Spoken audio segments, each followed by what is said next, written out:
Good morning, and let's have some fun playing with Vietnamese-inspired bows. Physically, these are marvelous. They get your heart going, they get your lungs going, and they do a wonderful number on the sides of your belly, as well as your glutes and your quads. It's a really, really wonderful, wonderful thing physically. Spiritually, it can't be beat to combine this with the prayer of refuge and bodhicitta.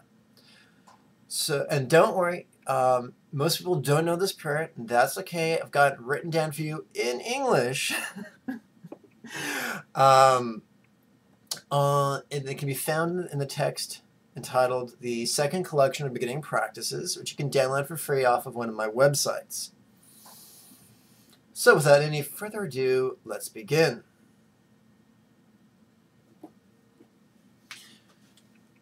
So the standing's very simple. Your hands, you're standing upright, weight on the balls of your feet, subtle bend in your knees, hands in Anjali, also known as puckered palm bow.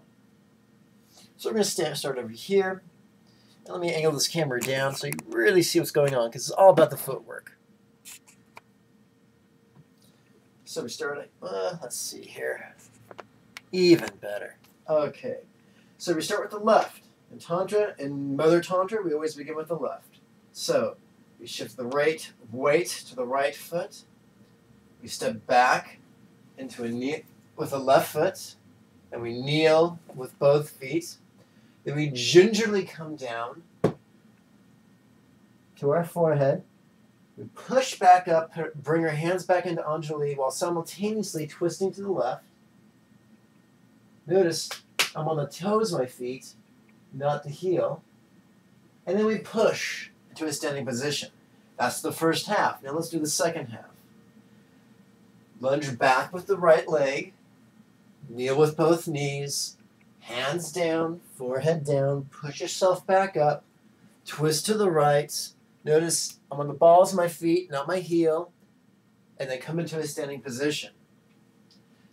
That is the complete set. It's a lot of fun. Let's combine it now. Let's make it really spiritual. And combine it with the prayer of refuge and bodhicitta. This is not your typical prayer of refuge. It is expanded with more meaning.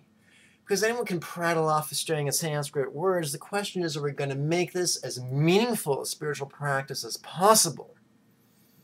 Let's do that. Right now, let's do this 3 times.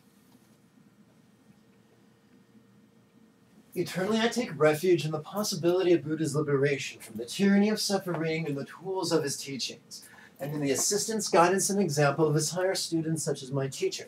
For the benefit of every living being, may I accomplish Chenrezig right now. Eternally I take refuge in the possibility of Buddha's liberation from the tyranny of suffering and the tools of his teachings, and in the assistance, guidance, and example of his higher students such as my teacher. For the benefit of every living being, may I accomplish Chenrezig right now. Eternally I take refuge in the possibility of Buddha's liberation from the tyranny of suffering and the tools of his teachings, and in the assistance, guidance, and example of his higher students such as my teacher. For the benefit of every living being, may I accomplish Chenrezig right now.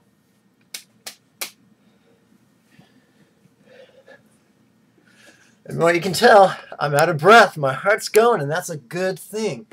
Folks, whether we're talking about striated muscles of our skeleton or the cardiac muscles of our heart, our body is only as strong as it needs to be.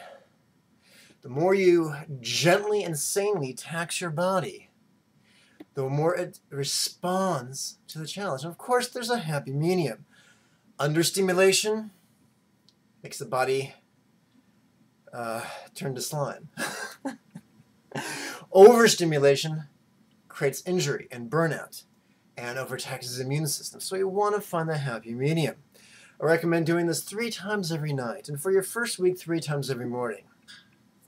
For your second week, I recommend 6 times every morning. For your third week, I recommend 12 times every morning.